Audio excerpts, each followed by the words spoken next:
Hello, and welcome back to another Red Jacks On podcast. Today I'm going to be your host. I'm Charlie, and I'm joined by... Me, Rick. Me, Frazer. And me, Serhan. Oh, yeah. Oh, yeah. And today we have a special guest. He is an Avatar the Last Airbender expert and our number one fan of the show. And... and a blood relative of mine. His name is Joseph. Where, Joseph? Hey. Welcome. Nice to have you on, Joe. Welcome to the world of technical issues, Joe. Can you hear us? Can we hear you? Are we happy? Yeah, I can hear you, man. It's cool. It's cool. Cool. That should be what our podcast should be called, like in Can you hear me? Can you hear me? Technical issues podcast. It's Red Jacks On. Guys. If you haven't guessed already from the thumbnail that you've clicked or the thing that you've clicked, we're doing Avatar the Last Airbender, one of my favorite shows of all time. I'm so fucking excited to do this podcast, guys. I've been like proper giving it 110%.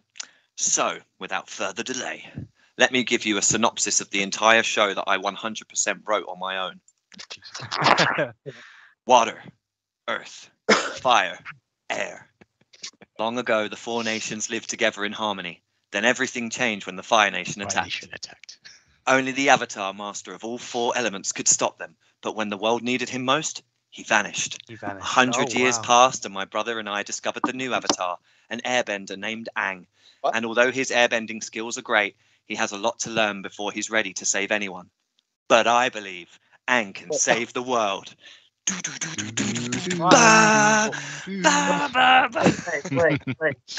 Wait. What about the blue people? This is Avatar of the blue people, right? Oh no, Yeah. Get out of here. Favorite film ever. Amazing. It could have been worse. You could have said Shyamalan.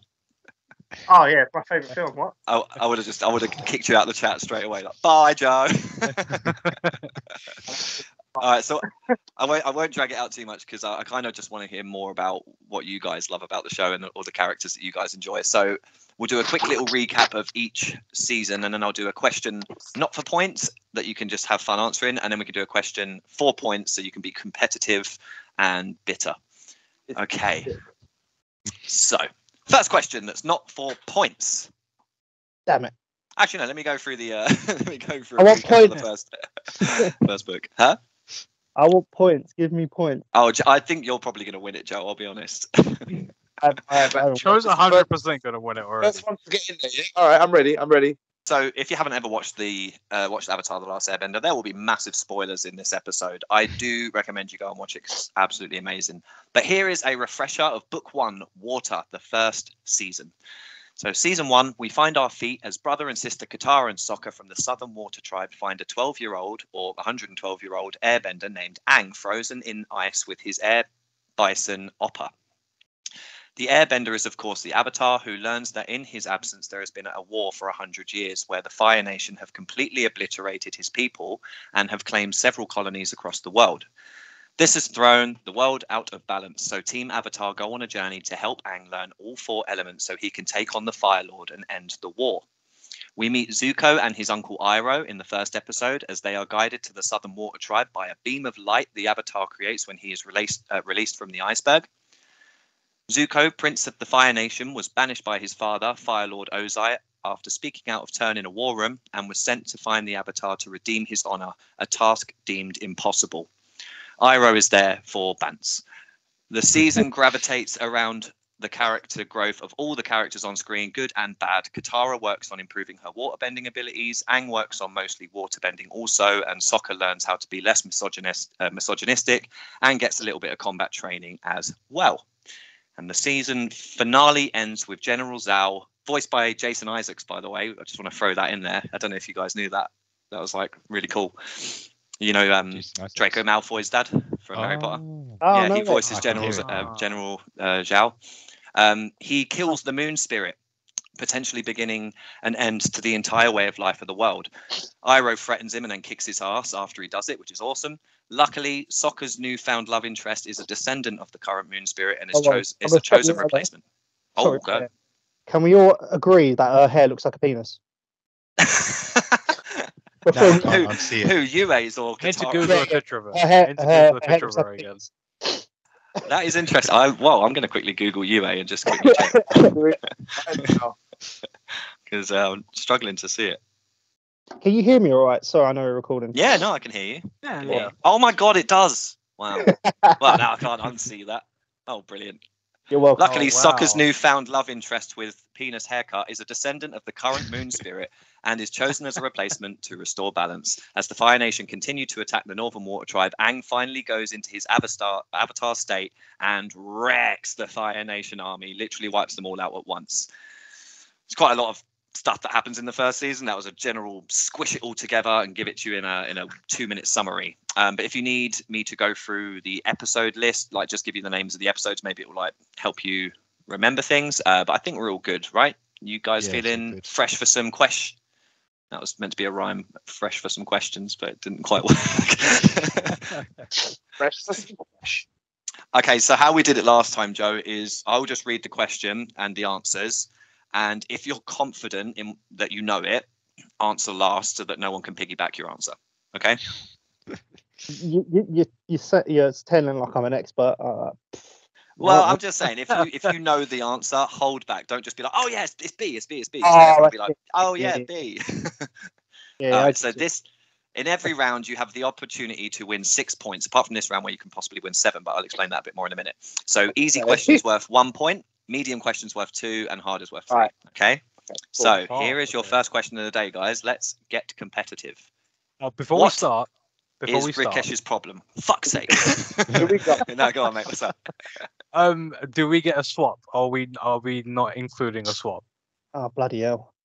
Oh, I will give you about it. 1 swap, but throughout the whole podcast, you don't get all this swapping around like Serhan gave us. You get 1. It's like Who Wants to Be a Millionaire on crack. So, All right. use it wisely. Millionaire on crack. The dream. Right, so for your first easy question of the day, what is Aang's signature airbending move? Is it A, an air ball, B, wind riding, C, wind surfing, or D, air scooter? Fuck. Everyone's looking confused, so this is going to be hard. This is an easy question. I know the answer. Okay. Oh, Joe knows the answer. Okay, that's All good. Okay, hold on. Can you read them out again? Just the answers, yeah. So you got air ball, wind Air ball. riding. Yep, air ball, wind riding, wind surfing, or air scooter. Okay, I've got an answer. I don't know if it's correct. Well, then you go first, Sam. Right, I'm going to say windsurfing. So we got windsurfing for Serhan. I'm gonna go say. Yeah, Okay, Rick. go on. No, go on, Rick. Go on. Air ball. Got air ball for Rick. Phrase. I'm going to go air ball as well. Air ball for Phrase. And Joe, what's the correct answer? Well, I think it's called an air scooter, but it looks like a ball. So I'm gonna say scooter because I'm sure it was a scooter. I'm sure he said it was a scooter. Joe has taken the lead. Yeah. It is an air scooter. Oh, That come was on. an easy question, guys. Oh no. This is going to be bad. Joe's gonna I've watched run this away with it. so many times. I've not rewatched it in many years. It's like that feeling. I think this is one of the shows I watch a lot. Like Friends is just always on. As well, recently when you were talking about it, I was like, I'm really in the mood to watch it again. Should have started. Damn it. Anyway, okay. I watched it back in April. What was that? I think I watched it back in April. And you still remembered air scooter though, so there you go. Man, I'm a sponge for useless information. Trust me. And it's going to come in handy. Yeah. Medium question for 2 points. Oh no. Who is Zuko's great grandfather? Is it A, Ozai, B, Sozin, C, Roku, or D, Deku? Deku sounds like a scrub. Let's Deku's say- from My Hero, isn't it? I'm thinking Maybe. so. Um, Scrub. Man, I don't know. Who is I'm Zuko's gonna- great grandfather? Go on, I'm Serhan. gonna Start us off. say, Frozen. You're going Sozin. Aren't two of those answers correct? Wait, did you say great grandfather or grandfather? Great grandfather. Yeah. Okay. I'll get it. Okay. Okay. Go on, Rick. You hit us next. I'm gonna say Roku. Rikesh with Roku. Fraser. I'm gonna go Sozin. Fraser's going with B. Sozin. And Joe. Well, I think Sozin is Ozu's dad, so I think it's going to be Roku. But again, Roku is the avatar, so I'm going to say Roku. Joe and Rikesh are right. It is Roku. There is a whole episode where Zuko and Aang are finding out about their Roku's past and and I didn't know Sozin's that. past. What didn't know a shot that in the dark that was. I didn't know that. Yeah, he's actually related to him. Didn't know that. I knew that. What's his But- name was Ozo's father, and that's all I Yeah, knew. that's it. So that would be his grandfather and Roku's great Ah. grandfather. Right. Hard question, which this is a really tough question. I'll be honest. I don't think anyone's going to get it. So just shout out if you think you know any of them. Name as many of the 4 benders from the opening sequence as you can. So, when it's like water, earth, fire, air, God. it shows 4 silhouettes. Oh, Just for- It shows, and it does show Roku as the avatar, but that's not one of them. Just the earthbender, the firebender, the waterbender. Alright, so and the airbender. there's Katara, there's Aang, there's sister, the crazy firebending sister. I forgot her name. Azula. Ula. Fuck. It's either Toph or It's definitely not Toph. It's not Toph's Toph. tiny. It's an old Remember- man. It's an old man. I remember that much. the old man. It's not Earthbending's mad. the hardest one to get. It's not King Boomy, is it? No, No, it's not King Boomy. I can. Is it the guy See- that tried to get him to go into his avatar state? No, it's not, but that's also another good one. I'll be Is honest, I don't think anyone's going to get this. The Earthbender is the hardest one. Is he a big character or sort of like a side get the fuck out character? They name him once in the entire show, and it's in one Oh. flashback. It is Oh, no. brutal. But it was originally meant to be Toph, because Toph was designed to be a bloke, and then when they were doing season 2, they kind of just went with a little blind girl instead. So I will tell you, because Serhan technically got 2, and I don't think anyone's going to get water or earth. So I'll put you out of your misery. Okay, wait. Walter. Yeah. Oh no, I've forgotten his name. Is he the guy that teaches Katara? I can't remember his name. It's that guy, isn't it? The old guy from the Water Tribe who teaches Katara. I can't remember his name though. Like It is. Jung or something like that. I can't remember his name. He then becomes their grandfather because he gets with their grandmother. Yeah. But as you're in the lead, Joe, I'm not going to give you the point because there was no name there. I can't remember what's his name. Master Paku. Haku. That's it. Yeah. And the Earthbender Yes, is of Sud, course. who was Roku's Earthbending teacher. That's who they used the Oh, character Jesus. design for in the end. Yeah. Yes. But the other Yes, two, yes. Azula was correct, so that was a point for Serhan. And you said Aang as well, which technically it is. I mean, it's debatable because a lot of people have debated if it is Aang or not, but it's the No. most logical answer. It's the Huh? woman, isn't it? It's the woman, isn't it? I The swear it's a woman. Airbender. No, Yeah. there's a moustache on her. Oh, is I it? literally went through all the fan stuff on it, and that's what Oh, I found. I can't But believe it. yeah. So, What's the do you have point? any? That was your points round. So, yeah, it's looking good for you guys. You're doing well, considering the easy question threw you all. You've survived. Right. So this is just an open question, not for points. But do you have any particular moments from book 1 that made you go, I'm really into this?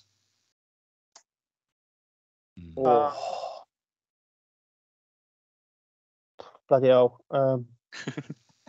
It's got the Boy in the Iceberg, the Avatar Returns, the Southern Air Temple, the Warriors of Kyoshi. You meet King Boomy. The one with the Southern Air Temple, right? I don't know if it's this episode, but there's a bit where he goes into the room and the monks meditating or whatever, and you see all like the dead people. Mm-hmm. And I thought to myself, oh, how do they do that? And then I went on. I was just thinking, he's just taking the air out the whole room. Like, Yeah, he did. And I'm just thinking, wow. Yeah, that's that's yeah. Awesome. That honestly, that's such a dark detail that a lot of people forget about. But yeah, he literally sucked because the Fire Nation attacked the Air Temple, and Monk Yatsu, who was Aang's like elder, I guess, elder monk. Yeah, he just sucked all the air out of the room and suffocated every firebender in there, including himself. Yeah, and then they all just died in this room. Like, it was really dark. I do not remember that. I feel like the book one was such a long time ago that I watched it. I can't remember details, but I remember the first time you saw him flip into the Avatar state, and you saw the actual damage that Aang could actually do. I was like, whoa, okay. So this is not just like a little kid that knows how to airbend. He has like a different side to him. I think that was kind of cool to see, like the potential that he actually has and things that he can do. That kind of opened me up to the show a little bit. I remember that. Yeah, they end book one with him going into the Avatar state, and yeah, it was literally a big problem for the writers because they were like, okay, so now he can do that. We don't really know how we're going to long out this thing anymore. He might as well just go and kill the Fire Lord. He's, look at him. He just wiped out an entire army. And so in the next season, they kind of had to backtrack it a little bit and be like, oh, he can't just go in and out of it easily. Okay. Yeah. But yeah, it was dope seeing him do it.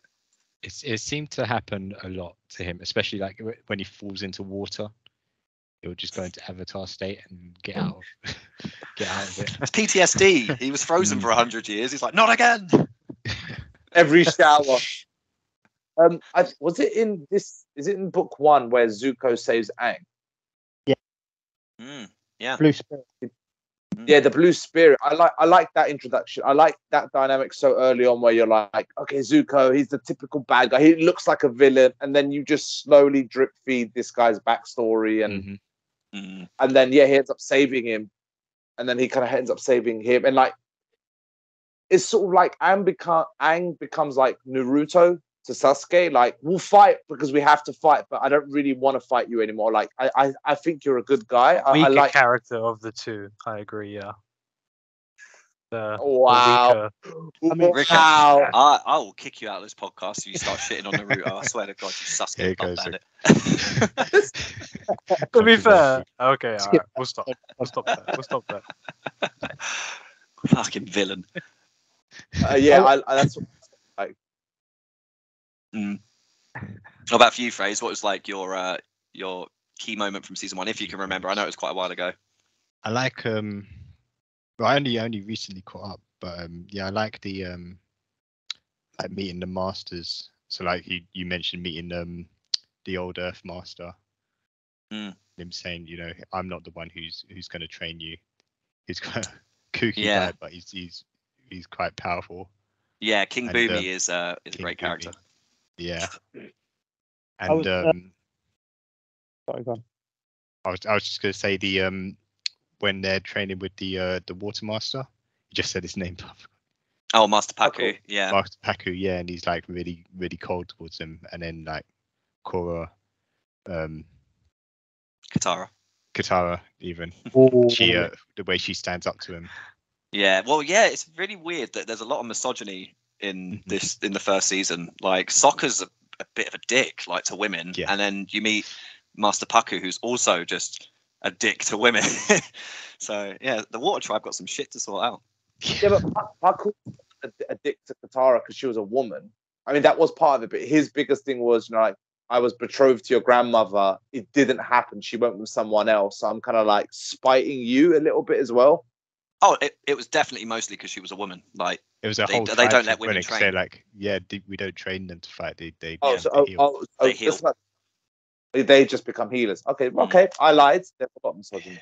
Yeah, I mean, I think he had a little beef with her because of it. But, he did. Yeah.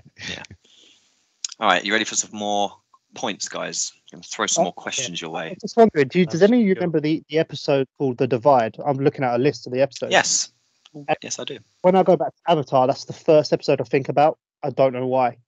I just think it's funny because the people don't like each other and it's all because of a game. Yeah. Do you know what? That is actually the most yeah. Disliked episode by the fan base. Really? Because I know it's sort of like a filler episode, but I don't know. I always thought it was a bit weird. It's weird that history would have been written about that. And then it's actually the only episode where Aang just straight up lies. He's so out of character. Yeah. Yeah. I mean, it's a bit shit, but it's the one that I always think about when I think of book one. I don't know why. I have no idea why. I like that episode, to be fair. It's got Robin from Teen Titans in it as well. He voices a character. I know a lot of useless stuff about the show. Right, let's give you a nice, actual, easy question, okay? So don't jump in all at once. Hold back if you know it. What is the name of the gang's flying lemur? Is it A, Ono, B, Bobo, C, Hobo, or D, Momo? Or E, Jobo. I should have put Jobo. That would have been great. Jobo. I know the answer to this. Does everyone know it? Yeah. All right, go on. Hit me. Everyone at once. Momo, number 4. I heard someone say Bobo. It's Momo. Okay, points for everyone. Frazer's on the board. Finally got a point. Yeah. Coming back, guys. This is a question, but also a little bit of fun trivia that I found out listening to the Avatar podcast. So, podcast? Yeah, it's called Brave in the Elements, and it's Janet Varney who voices Korra and Dante Basco who voices Zuko. They host it. It's fucking awesome. It's really fun. Oh, okay. But listen to this podcast first. Don't switch over. No, I'm getting off the call now. Ah, shit. And that's all our listeners gone. Okay, so this is a fun little tidbit if you don't know it, but if you do know it, shout it out. What combo of real life animals is Oppa based on? Is it A, hippo and bison, B, bison and manatee, C, buffalo and warthog, or D, elephant and bison? D. Bloody hell. Who said B? D for Delta. D. So Serhan says D. What are the options again? So hippo and bison, Mm. bison and manatee, buffalo and warthog, elephant and bison. Damn. I'm going to say A. Hippo and bison? Yeah. That other choice as well. Okay. Frazer and Rick, what are you saying? I'm going A as well. Oh, Frazer's going A. Frazer, stop following Joe, man. More sense, Jesus. but what was B and C? B was bison and manatee, and C was buffalo and warthog. I bet it's C. I don't even know what a manatee is. Sea cow. I'll go with C. We'll switch it up. I'll go with C. Okay, and Rick's is going with C. Bet it's So nobody got it right. It was a bison and a manatee. No way. What? Yeah. So if you Google manatee right now, you'll instantly go, oh yeah, it looks exactly the same as Oppa flying through the sky. It's really weird. I didn't see it until they said it in the podcast. Yeah. Okay. See yeah. flies and swims. It's in the water. Yeah, it's in the water. Oh. Yeah, That's why I thought hippo. I've heard as David well, Attenborough. but, Yeah. mention Does the tail come from manatee then? Because that's the part that was throwing me. It looks more like a platypus tail. Yeah, it's not a manatee tail because manatees actually have like a fin, I think. But yeah, I mean, That's a bunch of bullshit. sorry, but that is true though. That is what the creators said. And here is a hard question, which I think I've already answered for you, so you should all get it. Who was Aang's airbending teacher? Do you remember? Was it Master Gin Shen? Was it Master Gyatso? Was it Master Chen Shi? Or was it Master Kyoshi? B for Bravo. Yeah. All right, yeah, okay. Everyone got a point. Yeah, B. Yeah, give it a point. Yeah. I take 1 point off of Rick. He lied. I didn't hesitate. Give it to me. Give it to me. Yo, Rick, when did you go bald? when he watched Avatar. A while ago, mate. Yeah, I watched Avatar and I got the inspiration that Arrow is coming next. The next. I think you should. that That'd be was the so, next edition. Oh, I would have that'd to be so commit. All right, should we move on to book 2, guys, or you got any other things you want to talk about book 1? Not really. When did it come out? 2005. That is a good question. Yeah, I think it was 2005. Yeah, I think you're right. 2005. Wow. Yeah.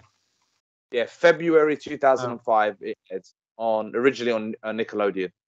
Good time for Yeah. cartoons, I think.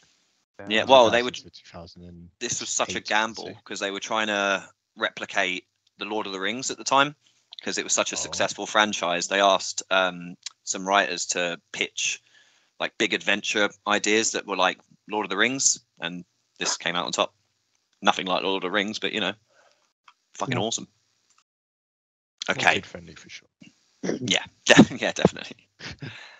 Okay, book 2, Earth. I'll be honest, this is where it kind of book 1 is great, but from book 2 onwards, this show just fucking went nuts. So here's a little refresher. After successfully going into the Avatar state at the end of book 1, an Earth Kingdom General Fong, tries to rush the process of teaching Aang how to get in and out of the Avatar state, as he believes that it can stop the war immediately. This fails, proving that Aang still has a lot to learn and can't just go and finish the story with one OP move. Aang then moves on to find Boomy again, an old friend from his past who is a madman but a legendary earthbender. He tells Aang that he isn't right to be his teacher. His earthbending teacher would teach him how to wait and listen. And a few episodes later, we meet Toph, possibly one of the best characters ever invented, in my opinion. While the new addition to the Team Avatar is a massive help, our enemies grow stronger too, as the pursuit of the Avatar is now a main priority for the Fire Nation. They send out Zuko's younger sister and complete psychopath, Azula, who is accompanied by her 2 best friends, Ty Lee and May. They pose a much bigger threat than Zuko and push the Aang gang to their limits.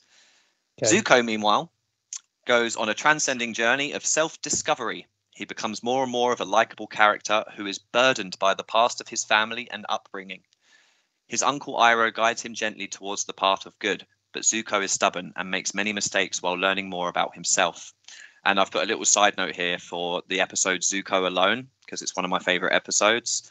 And it's like won awards and shit. I didn't realize how much everyone loved it, but yeah, Zuko Alone is like this amazing episode apparently that really done really well.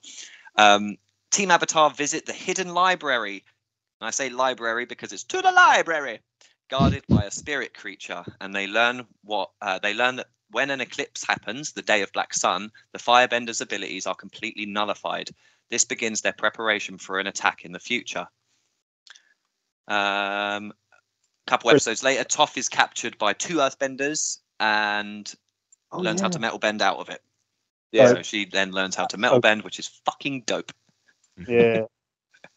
This season has a lot of eventful episodes. Brilliant season. Everything was an event, man. Even with the light season, Upper gets kidnapped. Yeah. I remember that. I remember that. Yeah, you've got the episode of The Chase, which is like the spaghetti western at the end, where they have like the standoff and they've all like got their fingers pointing to each other and stuff. Yeah, like ready to attack. You've got fucking Tales of Ba Sing Se. Yeah, about to say that. Don't forget Little Soldier Boy. Absolute heart wrencher that one is. You've got the whole Lake Laogai thing, and there is no war in Ba Sing Se. Obviously, the Blind Bandit with the wrestlers. Like, yeah. The episode's good. Oh, damn, there is a lot that happens in this book, right? Yeah, this is a really hefty. There's a good few more episodes than book 1 as well. But yeah, this season is so good. Like when you just look at the episode list, it's just everyone is a banger. It's just so good. Yeah. Also, did you know that the guy, the boulder from the Blind Bandit episode? Mm-hmm. Do you know that's Mick Foley from WWE? No way. Yeah. Really? Yeah. Wow. What a legend. So, Zuko on the precipice of turning good before he's put in a decisive situation between helping his sister and redeeming his honor for the Fire Nation, or doing right by his uncle and doing what is good. He betrays his uncle and good nature and attacks Team Avatar with his sister. Aang is then shot down by Azula's lightning through his spine and basically killed. Katara goes OP enraged to catch him and escape, and luckily has been holding on to some special healing water that has been passed down to her, which saves Aang's life, but barely. And that's how season 2, book 2 ends. Yeah. Do you get to see any of that? Where he gets hit by lightning and that? Yeah. Yeah. Yeah. It's in the underground cave, and everything's like Katara and Zuko's been captured together, or they're trapped underneath, and it's like she's almost talking him round, like, you're sort of a dickhead, but I thought you'd be good. And then and then Zuko gets It's like mid Avatar state, right? And then he gets hit with the lightning. Yes. Back. Yes. Yeah. Right. And I think that's what disconnects him from the Avatar state, because the electric bolt from Azula disrupts his chakra, so that energy can't pass through him. So it affects book 3. Yeah. I think the issue here, yeah. Sorry, say again, Joe. He goes to visit the Guru and the is it the lion turtle yet, or is that series 3? I can't remember. No, yeah, season 2. He goes to the Guru, and he runs away and kind of cuts off that thing. That's it. Yeah, I remember now. Sorry. That's book 2. Yeah. Book 3 is the lion turtle. Yeah. Book 3 is the lion turtle. Okay, yeah. Cool. Okay. What was the problem, Fraze? Yeah. I think so. You can I rewatched this on Netflix, and I think they skip a few episodes out, which is why it doesn't make a lot of sense to me. Well, they've combined a load of episodes, so I think the last 2 episodes, the Guru and the Crossroads of Destiny, I think they're blended as one on Netflix, and I think the final season, the last 4 episodes are all one episode. It's weird. Why have they blended them together? Because it's like an epic, so they try and just put it all as one big finale. Oh, okay, fair enough. You know, Well, it is a bit confusing though. So I don't think it works. I did notice that when I was going through the episode list on Netflix. I noticed that it ended at episode 17 or something, which was really strange because there's like 3 more episodes. But hopefully you've actually watched it all, mate, and it's not just this isn't just going to be completely bewildering to you. Some of it might just be because some of it doesn't make sense to me. This is probably why you didn't like the ending. Chunks. Yeah. How did it end for you? Did it end with a battle, or did it end with him meeting a lion turtle? Oh my god! It ends with them going to see the play of everything they've done. No. It does, yeah. The end of the show. They fucked something up. What? Oh my god! They've cut out the main actual ending on the Netflix. Yeah. No, They cut out the ending of season 2. Let me get on that. Let's have a gander. Are you sure they haven't just combined? I'm pretty sure they've just combined it. The let me episodes have are still same length. I think I'll they're say just missing them. I'm looking at a list. I'm looking at a list on Google, and it says like all the episodes up till 18 are available on Netflix, and then 19 and 20 are only available on Amazon Prime. Oh my god! Why would they? What? Why would they do that? I have a look on Netflix. I've got Netflix. Yeah, no, I'm looking at it now. Look, it ends on. I mean, I don't know if you can see it, but that's Ember Island Players at the bottom here, and you can't go any further down. Oh, really? And it's a 24-minute episode. Frazer. Well, if you didn't already know, people watch it on Amazon Prime, not on Netflix. Yeah, it's been on there for so long. I think it must be quite a recent thing. Strange. Wow. Mad. I feel really bad that you haven't watched it, mate. Maybe we shouldn't go into too many spoilers for book 4 then, if he's not watched the ending. I haven't done book 4 yet, but there is no book 4. Exactly. The comic. Oh, there is a comic. I'm not going to get into the comics. I read them quite a while ago, but I mean, we can touch on them a little bit if you want. They do so much story in 3 seasons. Yeah, they really do. Wow. Yeah. So that is a bit annoying. I mean, realistically, it's not the biggest thing that you don't know, like the spoils for the last 4 episodes. It's actually just more of a spectacle to watch. So I recommend that you go and watch it, mate. The fighting is pure anime. It's awesome. So yeah, what in this season? What did you guys? What were the big things that you guys took away from book 2? Uncle. Fucking hell, Zyro. Is it Iro? Uncle Iro, yeah. Oh man, that kills me every time I watch that episode. Yeah. Oh, which one is it? Is Tales of Boston say. Tales of Passing Say, yeah. Yeah. Say. Oh, soldier boy, come marching home. Oh, he breaks my heart. Because that's like his last episode he was in, wasn't he? That was one of the last ones. Well, that was. Was I it think it was after? one of the last ones. I think that's the one that was dedicated to him, like after production and everything. But yeah, Mako. or wasn't Mako. it? Yeah, Mako. Jesus. What about you guys? I don't know that. Special. It's a 4-part special, did you just say? Yeah. Oh, Yeah. here we go. That's what it's Oh, called. wow. Okay. Mm. Standout moments from book 2. Now that you've mentioned like all the big things that have happened, I'm like, yeah, there was actually a lot that they chucked into book 2. Like, I completely forgot about the whole Tales of the Ba Sing Se thing, and everyone gets their own little spotlight episode. There is a lot that happens. I think Appa getting kidnapped, I think, was one of the biggest things that I remember happening. Because it was Yeah. literally like, once Appa was taken out, I was like, what do they do next? Like, they can't go anywhere. Like, what are they going to do? And Appa's Aang Lost was Days just is a a deep different episode as well. character. Fire and pumpkin. Cactus juice, didn't they? Yeah. So they got quench it. It'll quench you. You also have a cave of two lovers in this season as well. So you got Secret Tunnel, Oh yes. which is a great episode. And obviously the Blind Bandit. Is this Amazing. the one where he goes to the spirit world and talks to that demon that steals your Ko. face? Yeah. I think it is. Yeah, I think he does speak to Ko That's in this one. Yeah, Well, I think it's Forest bit of demon. work. He's unhappy. Yeah, that was Ko is terrifying. I've got some fun information about Ko that I'll come back to later. Yeah, book 2. Are we done? Are we happy? Have we said everything we need to say about book 2? It's a I great Spoke book. much about Zuko. Yeah. We've almost, yeah. Like, I think for me, like just Toph's introduction as a character, and especially next to like Sokka, which is already a funny character, she kind of balances the troop very quickly and very easily. The dynamic of it, like she'll be on Appa and it'll be like, "Oh my god, look over there!" And everyone looks, and she's like, "Guys, I'm blind." Like, Yeah. Sass. Yeah. That's funny. I did always find it funny that when she does her, when she does like the rock armor, and it's like it all sucks to her. She's always got an eye visor, like her eyes are always on display. She's blind. She don't need. She just needs like nothing under her feet, and then it's cool. Yeah, it was definitely like an animation like mishap. They didn't even think about it. should we do an ad break? Ad break. Yeah, we'll have a little ad break. Happy birthday, Dad. Thanks, kiddo. I got you a present. Oh, no way. It's a dad joke book. Well, I thought you'd like it because you always tell those stupid jokes.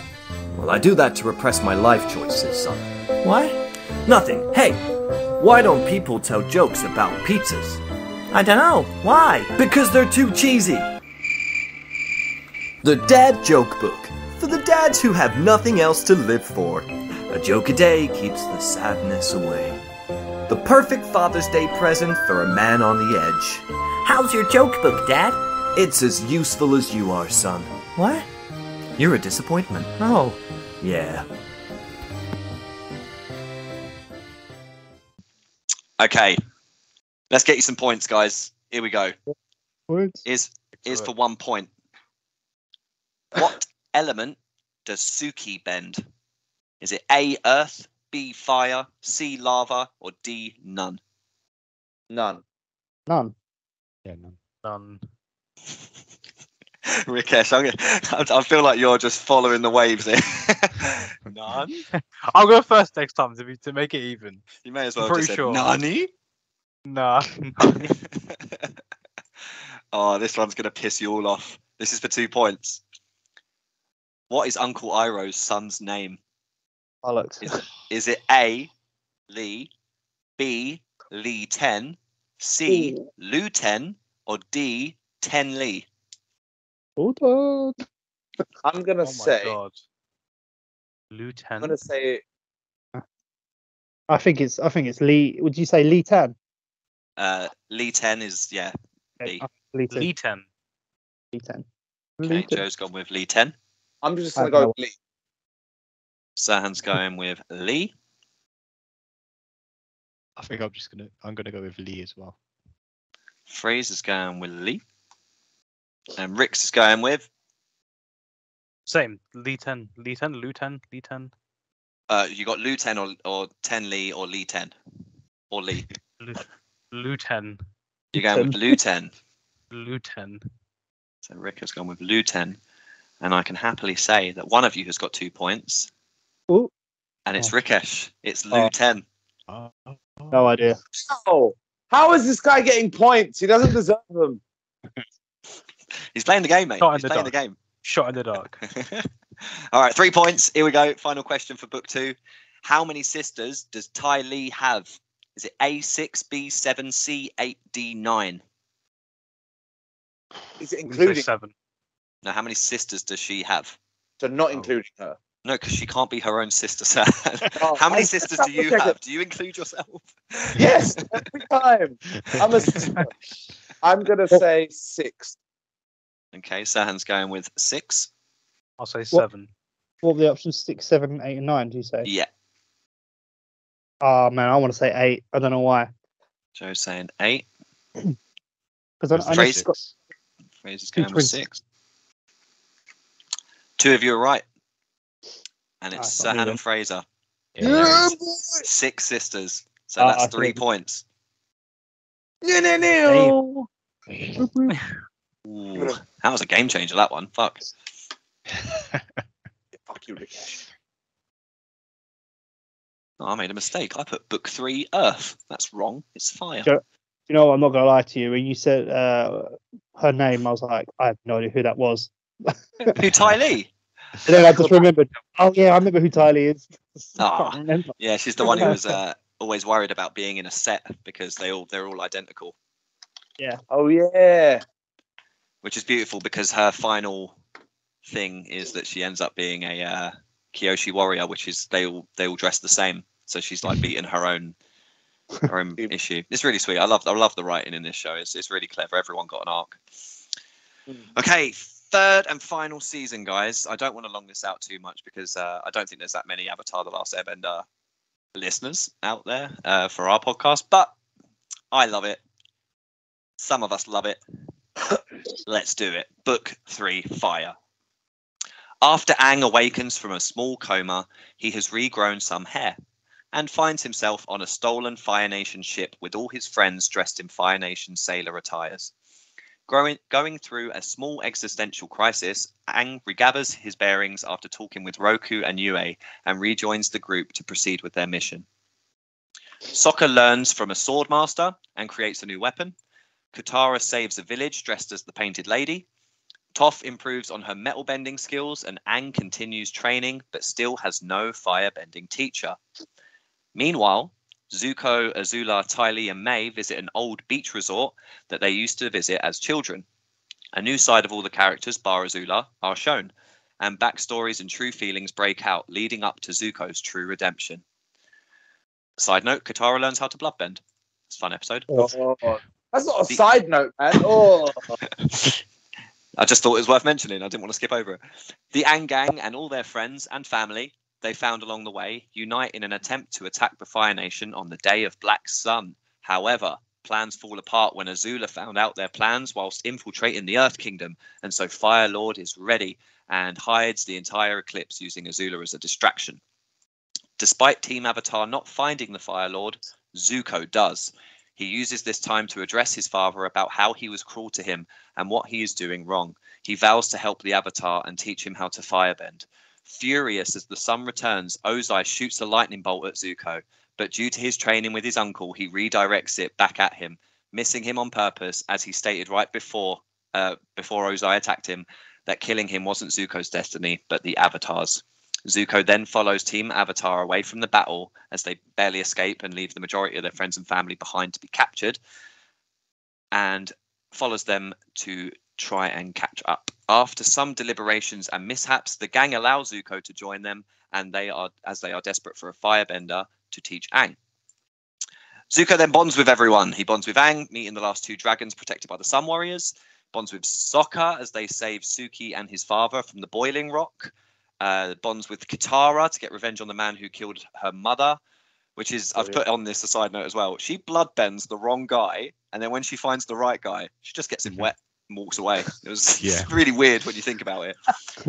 Then you have the Ember Island Players, the episode dedicated to a play that reenacts the whole of the show, which is just an amazing episode.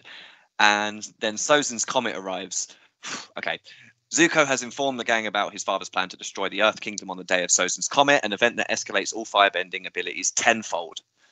Aang has mastered all 4 elements and goes to face off against Ozai, Phoenix King, self-titled now. But as an airbending nomad monk, he refuses to kill Ozai and faces a big decision whether or not he can save the world by betraying everything he's ever stood for. Luckily, a big lion turtle comes in and Dos Ex Machina's the issue, giving Aang a new, unknown ability. The rest of the gang meet up with the White Lotus to prepare for battle, which, again, is one of my favourite moments with Zuko and Uncle reuniting. I genuinely cried the first time I watched it and probably every time after. They course a plan of attack, hoping Aang will return from his adventure with the lion turtle in time to fight Ozai. Zuko and Katara will take on Azula 2-on-1 because that girl is crazy and she needs to go down. The White Lotus hit with a full frontal attack to distract the Fire Nation army. And Sokka, Suki, and Toph infiltrate the airships and take down all of Ozai's protection. There's a lot going on in these last 4 episodes, guys, so keep up. Keep up with me if you can. Aang shows up as the attack begins, just in time to save the day. Ozai and Aang battle hard, and it's an epic fight. Frazer, please watch it. I'm just going to leave it there for that fight. Zuko and Katara also take on Azula. Again, amazing fight. She's losing her shit, and they capitalize on it. Eventually, everyone good wins. Woo, boo, boo, boo. And right at the final, when Aang's about to kill the Phoenix King, he stops. And he's like, no, I can't do this. And Ozai tries to attack him from behind sneakily. But Aang uses his earthbending detection he learnt from Toph to sense him and captures him with earth handcuffs, pulling him to his knees. And Aang places a thumb on Ozai's forehead and stops that guy bending. Beams of light come out and stuff. And it's like a big battle between good and evil. And eventually the Phoenix King collapses. And he's like, what have you done to me? And he's like, I took away your bending, motherfucker. And that's the only spoiler really for that final episode, because the rest is just to watch. The gang rejoice, everyone is happy, but where is Zuko's mother? The end. Yeah.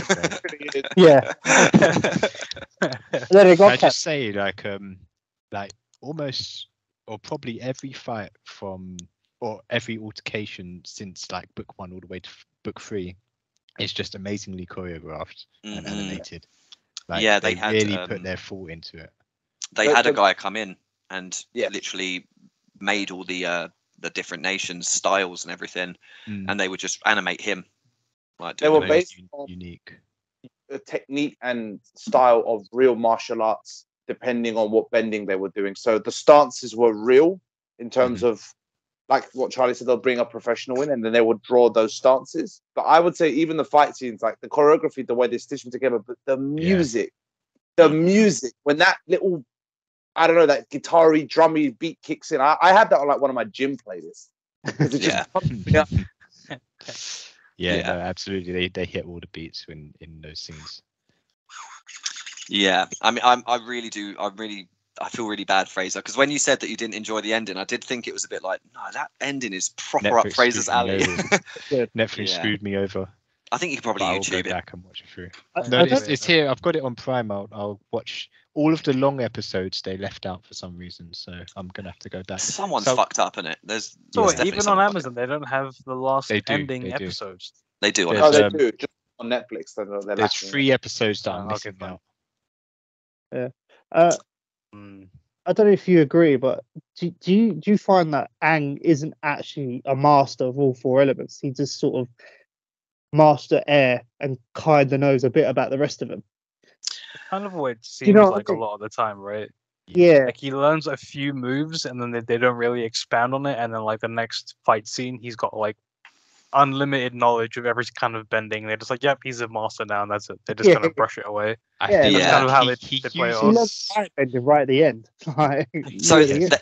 I have a counter for that, right? So waterbending, he is learning waterbending throughout the entire show. So he's constantly with Katara, who also becomes a master. So he's kind of training with someone who's actually like the best in their ability. So he's like got a lot of training. Obviously, he was already a master of airbending. Earth, Toph is the most unique earthbender in the world and teaches him methods that no one else knows. So he's kind of like a complete wild card earthbender anyway, like learning from Toph. And when he learned how to firebend, he learned from the two dragons, which gave him like infinite knowledge about firebending. Oh, yeah, so he might not be a master, but he's definitely like.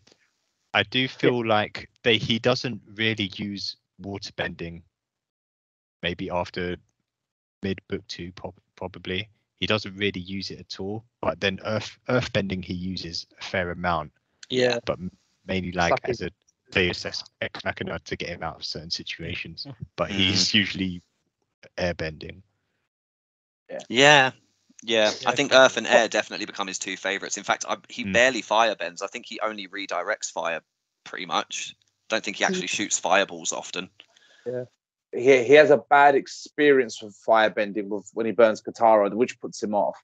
But I always appreciated how they took each bending almost a bit like star signs. Like they'll put like a characteristic to it. Like if you're going to be an earthbender, you need to be like solid, immovable. Like you need to be a bit stubborn, or And I love the fact that he was struggling to learn earthbending, not because of the technique or style or even stances. He was like, I can't get my mind to think that way. I'm an airbender. I move out of the way. I don't stand in front of it, sort of thing. Yeah. So I think him kind of relying on those two styles, because they do even say in the show, like air and water is very similar. Like it's a flowing sensation, whereas like earth is that sort of rigidness, and then fire is a sort of like that controlled anger, that discipline. Yeah. There is like big, what's the best way to put it? Like a diagram of how they all connect and stuff. And like fire, water, and earth. Fire is very similar to water in its flexibility, but at the same time, it's very firm like earth. And it kind of, they all kind of link up and stuff. Flow around in their way. Yeah. Iroh explains it right on the episode where he's trying to show Zuko the lightning sort of movement, and he's like, I've studied each one and this is why they connect. Like there's a relationship. We should be one nation. You can learn from each of them. Yeah. So sick. Pretty well thought out.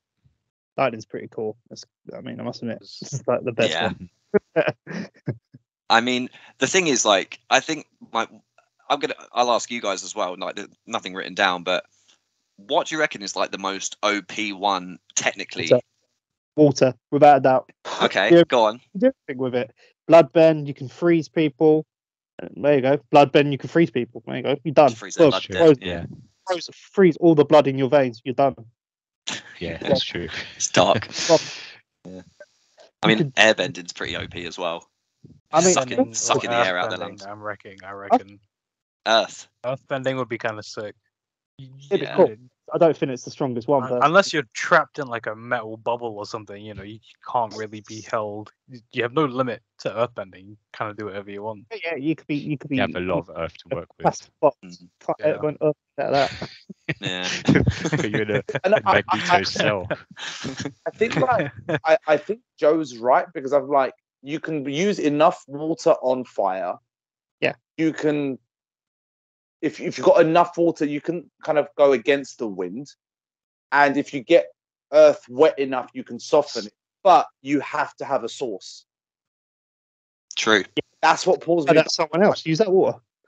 No, I'm not. I mean, I think that's really difficult to use. Like that is possible. But I think so. That episode where she learns the bloodbending, there's a full moon in it. Yeah, cool. So I think that might have to be necessary. And she does do it with her own sweat as well. So you can yourself. For most of the show, Katara has a little bag of water on her, doesn't she? So anytime there's no water, and she just whips out the little bag of water and does insane things, and then just whacks it back in. Yeah. So it's fire and wind.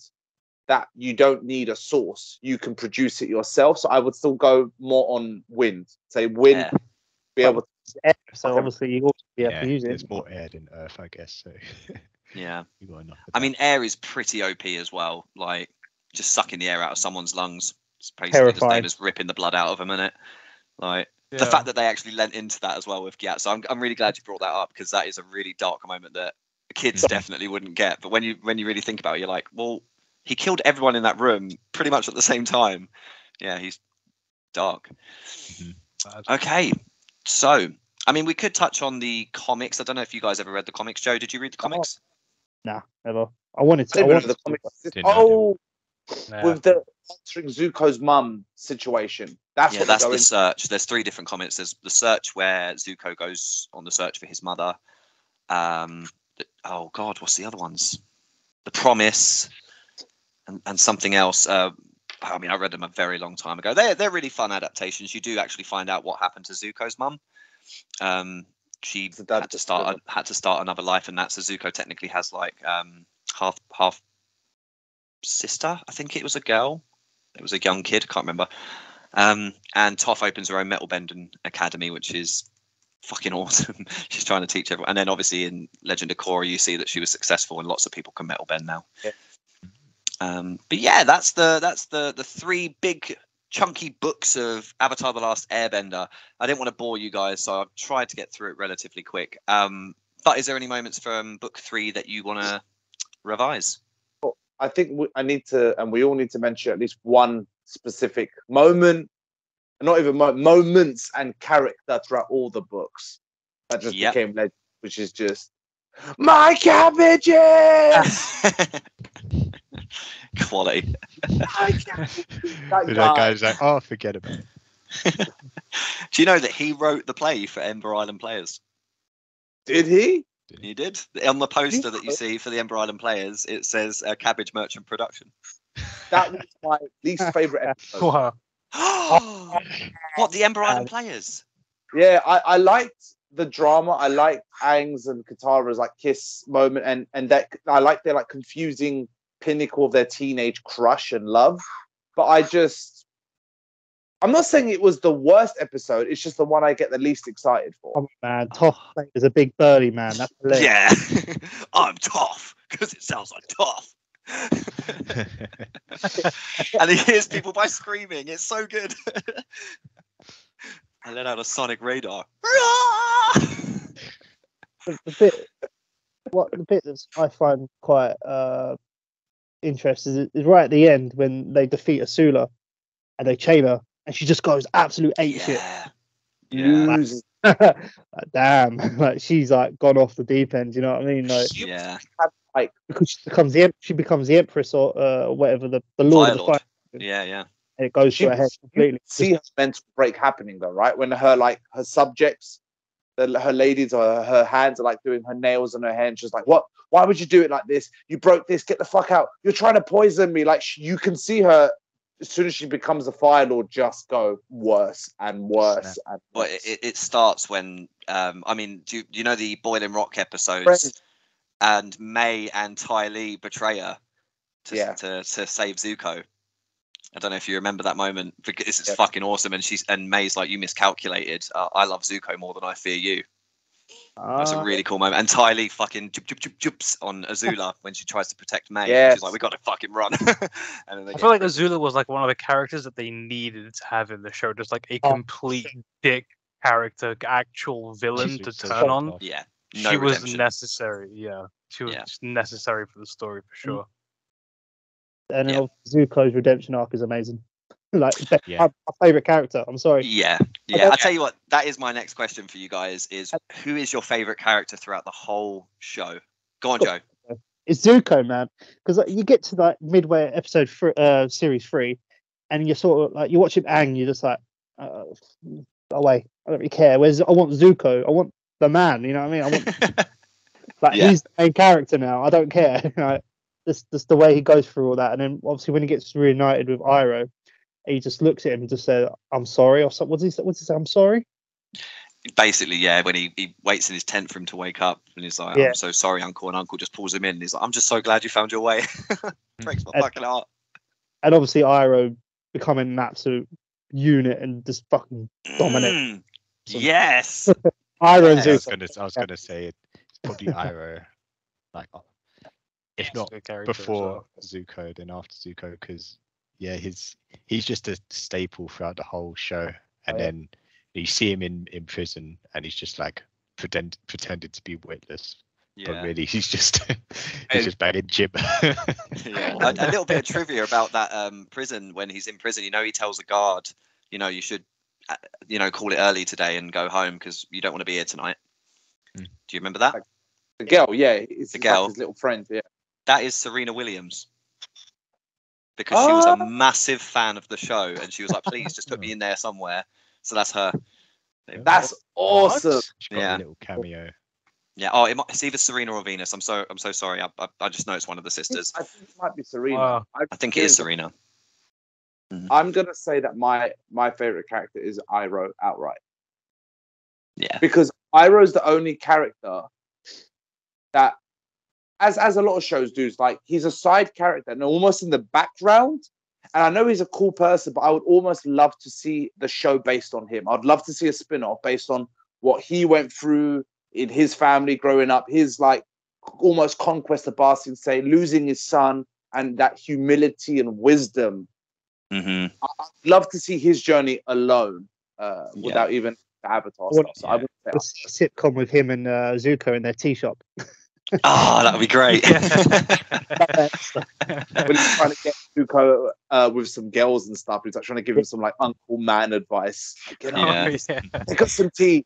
Yeah, them episodes are really fucking awesome because he goes through the transformation, doesn't he? And he starts getting really unwell because he's betraying like the dark side of him that his family has like encouraged all these years. He actually tries to be good and he gets ill from it. I love that whole arc. That's it's a concept so cool. I hadn't heard of before. Yeah, it's really unique. It's really different. And like Iroh's like, yeah, you've just faced a massive like life-changing decision. You need to give your spirit time to heal.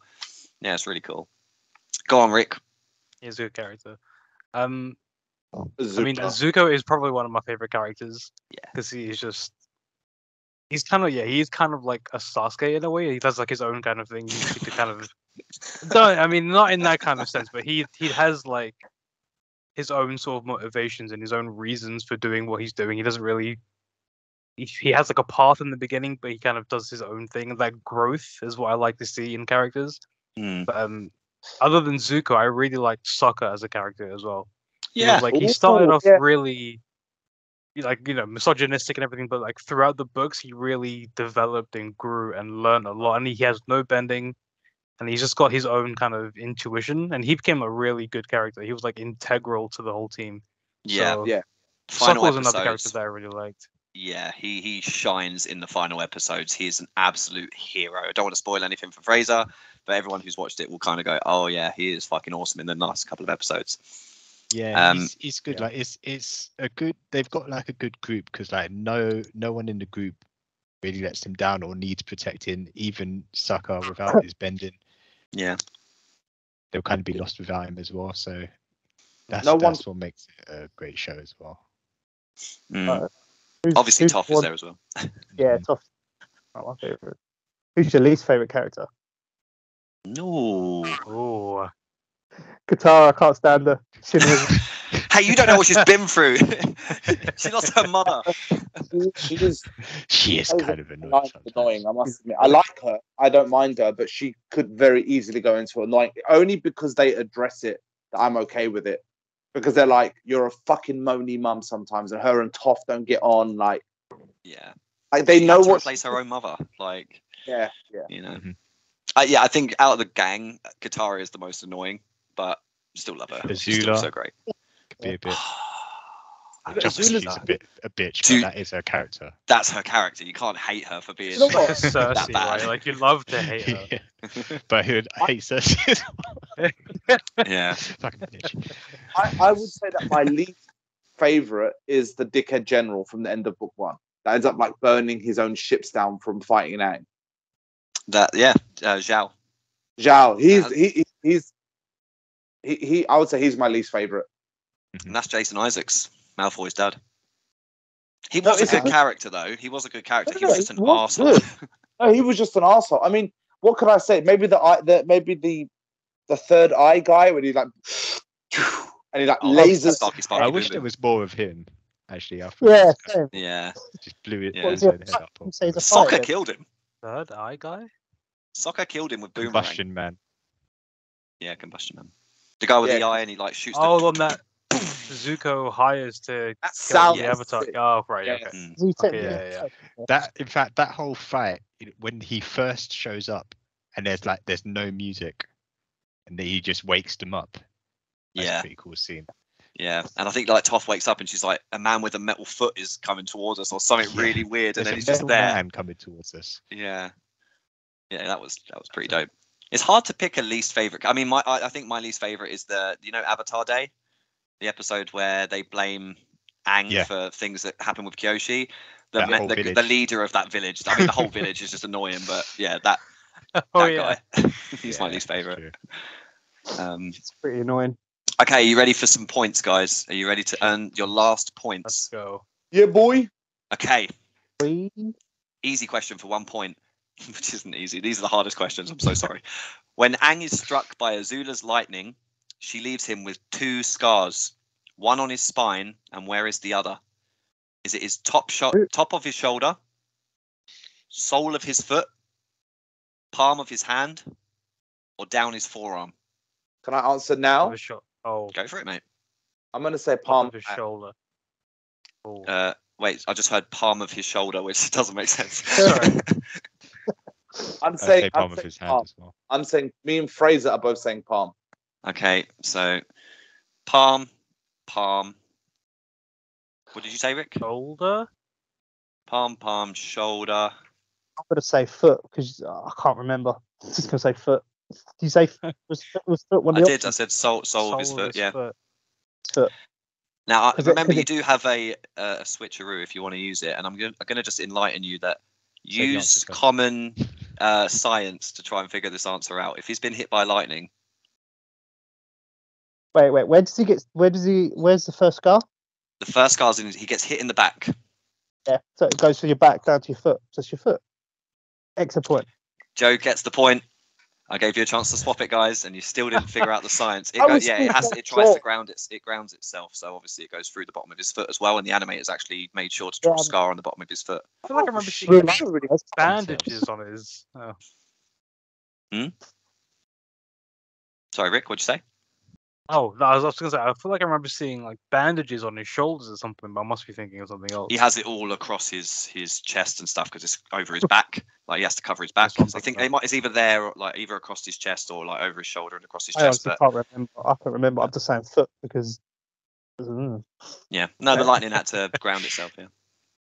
Okay, 2 points. Oh wait, hang on a minute. I've got the same question twice. What I got to do, you can make one on the fly. All right, I'm going to make one up. 2 points. Who was the Earth Avatar before Aang and Roku? Ooh, what's a good one? I don't have options. You just have to name it. Avatar Roshi. No, no, it's not Roshi. It's fucking the other. It's the bird's name. It is a bird's name, yeah. Can I just swap? Kyoshi. Kyoshi. Who said it? Someone said it. Frazer. Frazer gets 2 points. Yeah. What was the answer? What did he say? It was Kyoshi. Kyoshi Island. Kyoshi. Yeah. Kyoshi Island. Airbender. Ryoshi. So close. Okay. This one is also going to annoy you. 3 points. What is Zuko and Azula's mother's name?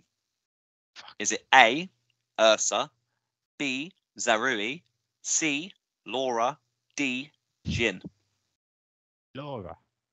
I'm gonna say D, Jin. I'm gonna say D. So it's not looking good for the D for Serhan, which is Jin. You said A, Rick, yeah, which is Ursa. Yeah. I'm gonna say B. Zarui for Frazer. I'm gonna say D. And Joe's going for D, which is also Jin. There is one person who's got 3 points here. I think Joe said B. No. Oh, sorry, did you say? Yeah. B or D? Whatever I say, you're Yeah, that's what sure, I said. You do have a switch, so I guess. Hey, I switched to B. Joe switching to B, so you're going. I'll can I hear the names one more time? This is the last question. Let me hear the names. You want to hear the answers one more time? Yeah, yes, please. Okay. A. Ursa. B. Zarui. C. Laura. Or D. Jin. I'll change to B. Okay. Serhan's going B. Styled out nicely, Serhan. Very nice. Thank you. So Fuck it. Joe's you- B, Serhan's B, Rikesh is A, and Frazer is B. Was it D? No. It's the same. Wait. Well, I can tell you there is only one person who is correct. Rikesh, No way. fucking Rikesh got it. Sure.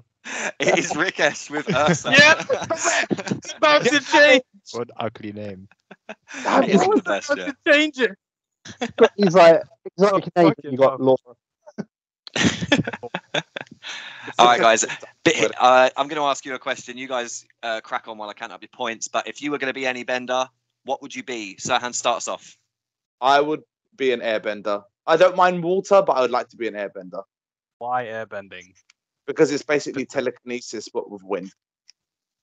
That's a very good justification for it. To be honest. Thank you. All right, you guys go next. Which one and why? I'm gonna go earthbending.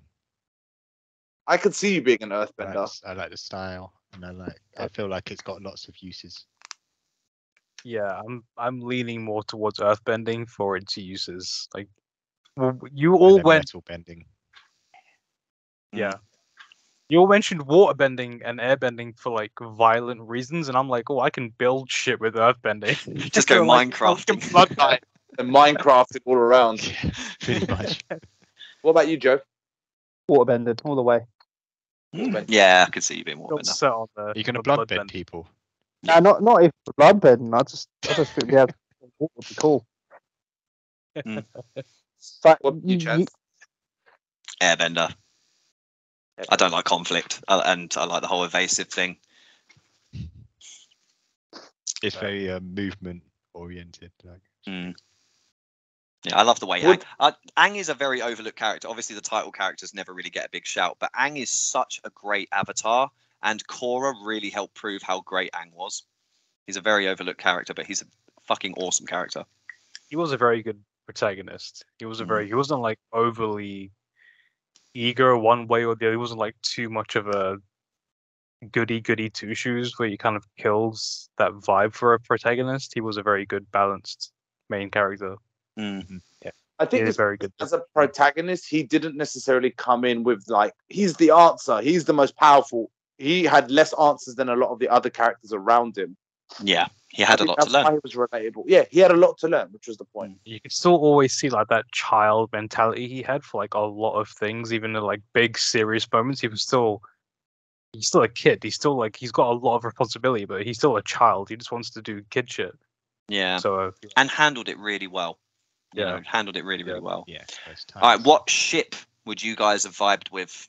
If you don't know what that means, relationship in the show.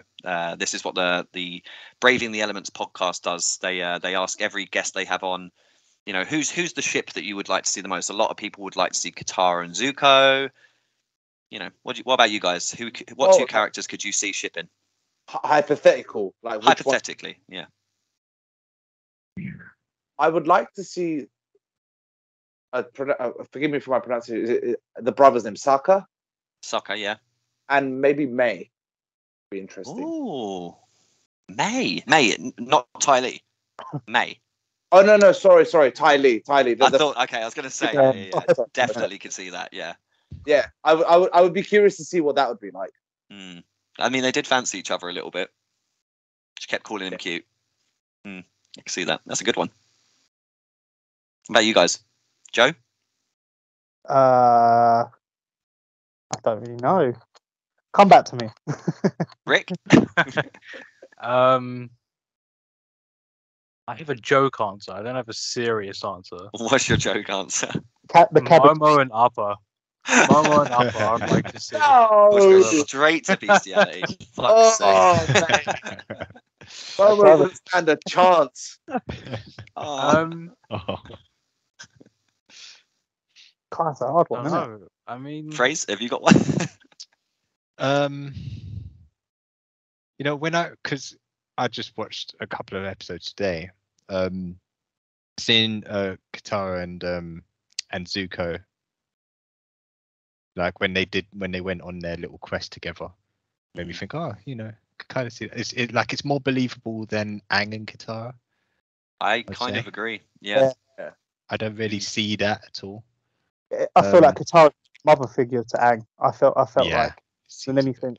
that would make sense. Yeah, you're not wrong actually. That's actually kind of bang on the money. And I feel so for like Sokka and Moon Spirit. Oh, UA. Yeah. That was sad. That UA relationship, yeah. Mm. That could have worked out well. Yeah, he just needs to die and become like the sun spirit or something and just hang out all day. Well, would they hang out all day? They'd be on opposite ends of the universe. Yeah. Like, I didn't think this through. What did you say, Joe? They'll just see each other for a little bit, and that's it. They'll just see Eclipse. They just bang Yeah. all day, all night. That's quite depressing. Rick, did you think of any? I don't know. It's kind of hard for me to imagine anyone like the main group. Obviously, you older. You can go talking, older. I mean, yeah. Romantic relationship or? Yeah. Oh, right. I mean, what other relationship? I'm actually interested. What was you thinking? Like more of a friend relationship, I guess, but it doesn't really make sense. Yeah. Two Who people did you you have in don't mind? two people you don't see together, vibing with each other as mates or whatever. I like that. Go on. Did you have an answer? If you have an answer, that's that. I haven't got an answer. It's just... Ty Lee and Aang vibe. Yeah, cool. I mean, to be fair, yeah, she's very upbeat, and so is he. They could have a circus act. Yeah. Yeah. I would say that as a lesbian relationship, it would be like Azula. Here we go. Azula and the girl that has to hunt them down on that giant mole creature. June. Yeah. Maybe those two in a relationship would That's work. a good one, mate. I really like that. That would be an extremely toxic relationship, though. Jesus that Christ. Would be good. I would watch that hentai.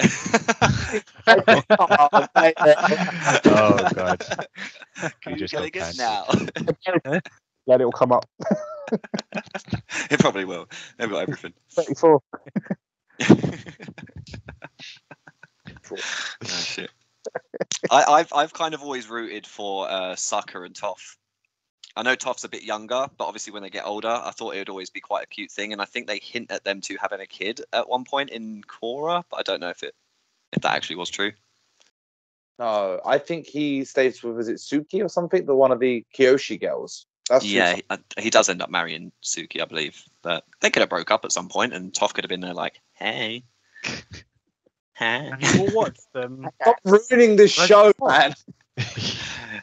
What'd you say, Rick? Have we all watched what? Have you all seen Legend of Korra? Yes. Yeah.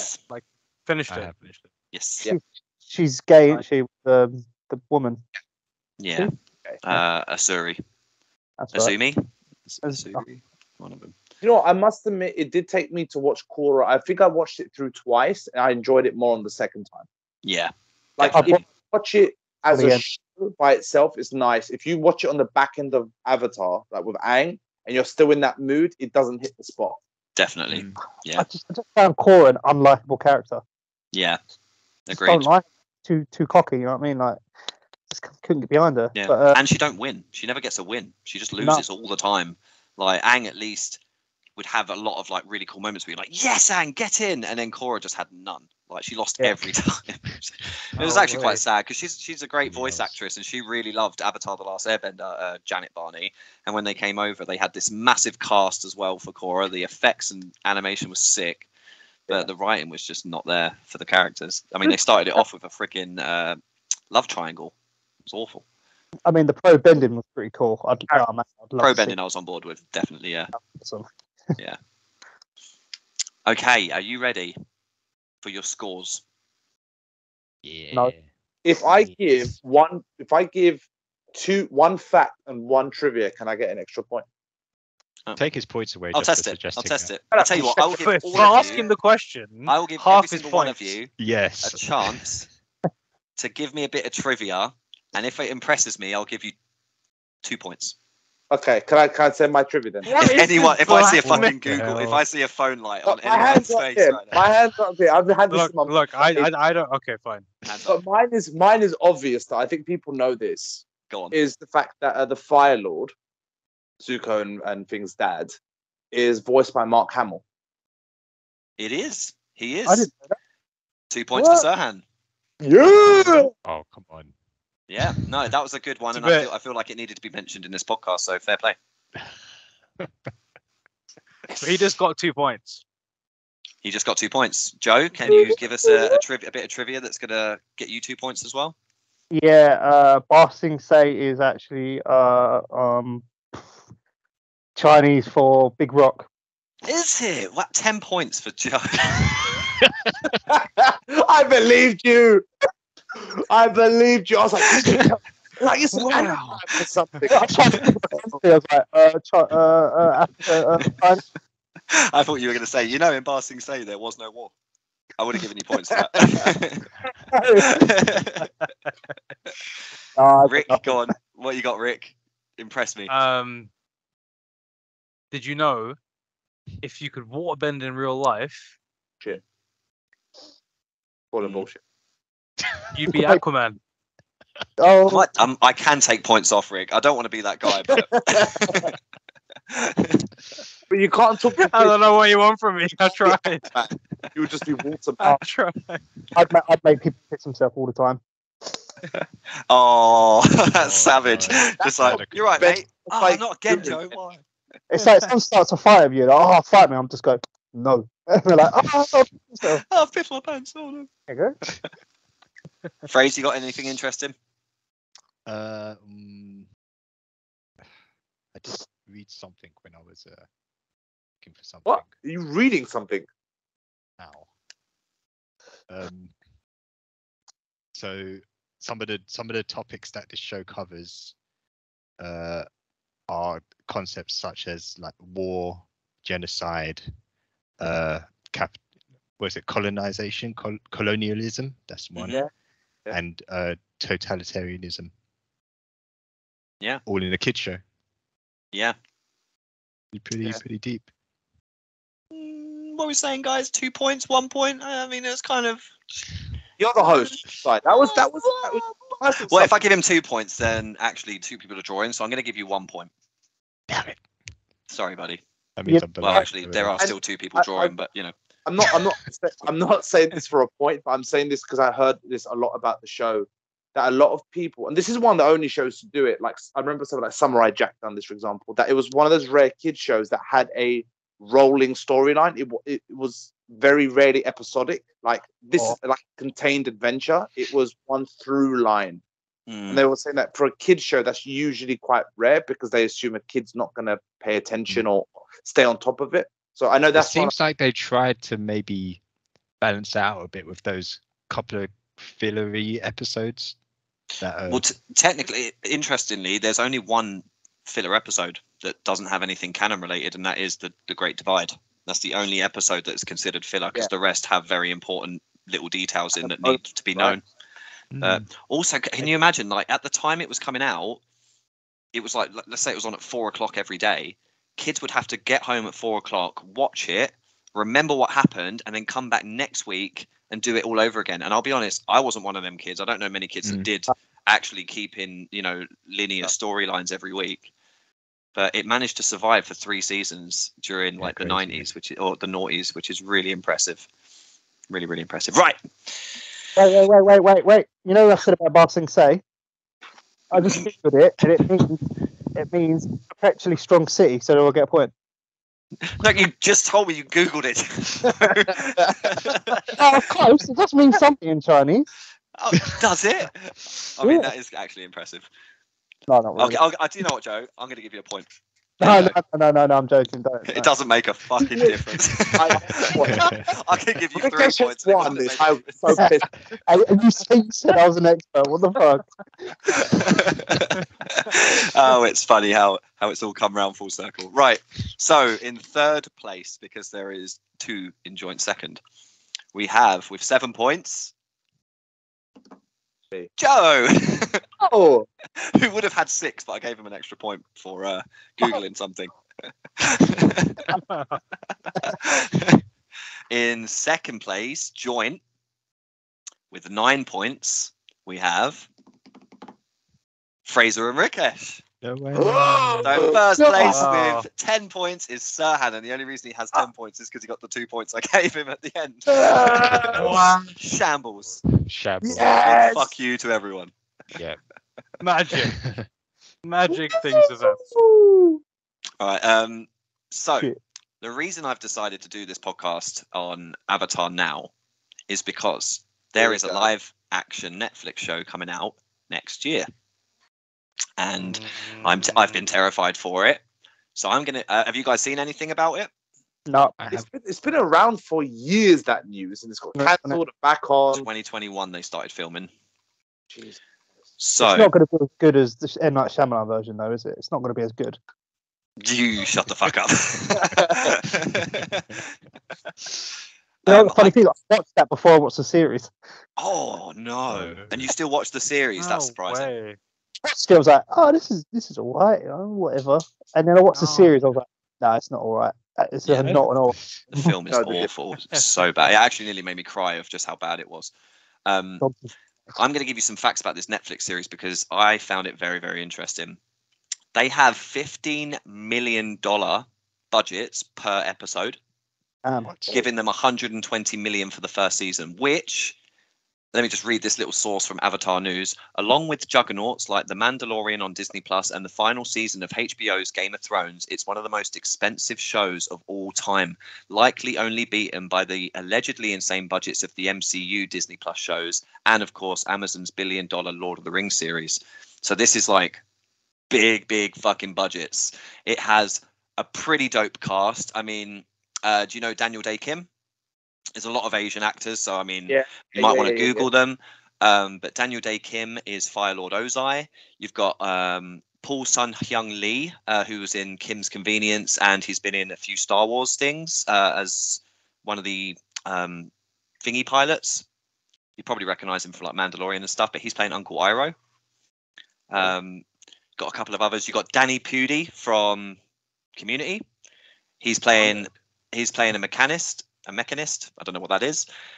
You got George Takei, who is voicing Ko the Face Stealer.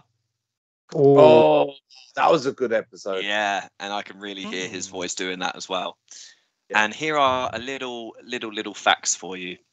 So the 2 original creators of the animated show actually left with creative differences and said that the show was straying too far from their original vision.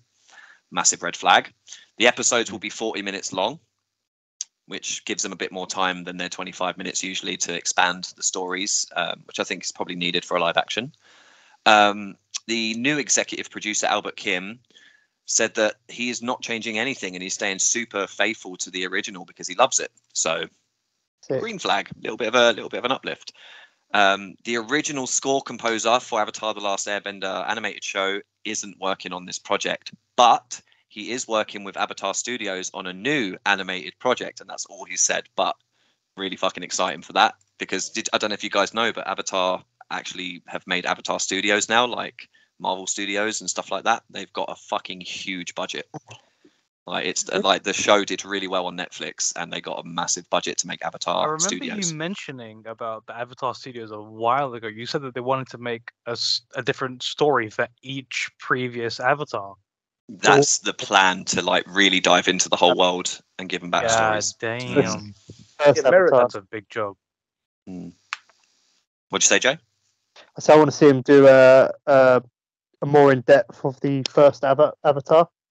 Remember they did one horror. Yeah. One was a really fun storyline. Really cool storyline.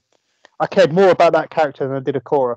You know, 100%. Yeah, I agree. Yeah, it's like, we'd love to watch him. Like, Yeah, I 100% agree. Just going to all the lion turtles and getting the powers, really cool. Filming began in November 2021, so it's been going quite a while. Paul Sun-Hyung Lee, who is playing Uncle Iroh, gave a really emotional speech on the entire cast and production of the show, and he believes it's going to be genuinely one of the most incredible things ever brought to TV. So that was a big thing. If Uncle Iroh is telling you it's going to be good, you hope it's going to be good. And finally, the series uses groundbreaking new LED technology while filming that has gained it a Guinness World Record, which I found that very interesting too. But there you have it. Hopefully coming February next year, the live action Avatar. And even if it's shit, there is animations on the way as well. What if they're shit? Okay. What can you do? Go back and watch the original. Avatar exists. Just looking at some pictures of the cast and that, it looks really good. They do look good, don't they? Iroh looks the part. Iroh is spot on. And I think Zuko looks quite dope as well. Let's see him. 1 minute. Have a look. I mean, it sounds good, but big budgets don't necessarily always mean a good production if you look at anything DC have done. But if it's got a lot of... Yeah, no.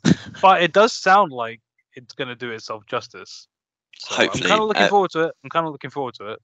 Yeah, I'm very, very excited for it. I mean, this is one of my favorite shows of all time, and I think this is the best kids show ever made ever. I don't think there's any that beat it. Clues done. That was a good one. But that was my Avatar: The Last Airbender recap, breakdown, questionnaire, trivia, good stuff, mate. Podcast. Good stuff. Thank you. Thank you for Joe for making an appearance. Good stuff, mate. Charlie. What did I win? Oh, you can do a podcast on the live action when it comes out. Oh, I'll take that. Yeah, all right, cool. Because I had nothing else.